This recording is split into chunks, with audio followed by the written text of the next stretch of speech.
Cuairt ar Aintín in Nua-Eabhrac. Pictiúr a hain. I Pictiúr a hain feicimid Sinead agus a máthair ar a sábhaín só os cór na telefíse. Tá an cranchúr náisiúnta ar siúl agus tá ticéad I lámh na máthair. Ní chreideann si asúla nuair a eiceann si go bhfuil na huimhreacha cearta aici agus go bhfuil an dús chiste buaite aici. Tá glundar an domhain uirthi gan dabhtar ar bith. Pictiúr a dó. I Pictiúr a dó seolann Sinead takes chuig a Aintín a chonaíonn in Nua-Eabhrac chun an daiscéile insinte. Feicimid Aintín móra ina sí ina hárasán in Nua-Eabhrac agus an tachtarach á léamhacha. Tá rairc úntach aici ar chathair Nua-Eabhrac agus a cuid scríbhairí spéire. Pictiúr a trí. I Pictiúr a trí, pléann Sinead agus a máthair an bua agus a gcuid planana don airgid atá inis acu. Socraíonn siad cuid den airgid a bhronna ar an eagraíocht charnachta trócara. Faoi dhearra, beartaíonn siad cuairt a thuairt ar Aintín móra in Nua-Eabhrac. Tá siad ar bhain na muice gan dabht. Pictiúr a ceathair.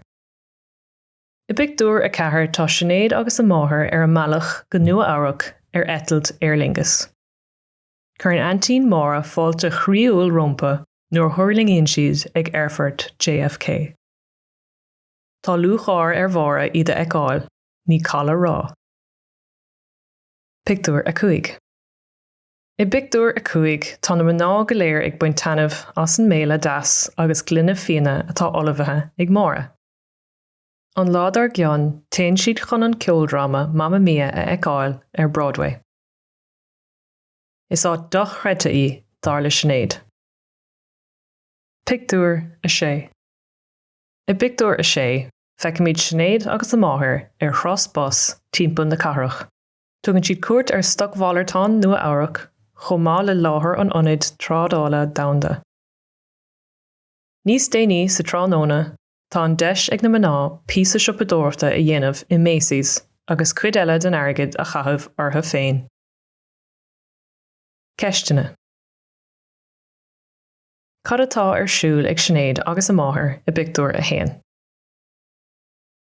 Cad a cheapann Sinead faoi Broadway I Pictiúr a chuig. Cá bhfuil na mná ag dul I Pictiúr a sé.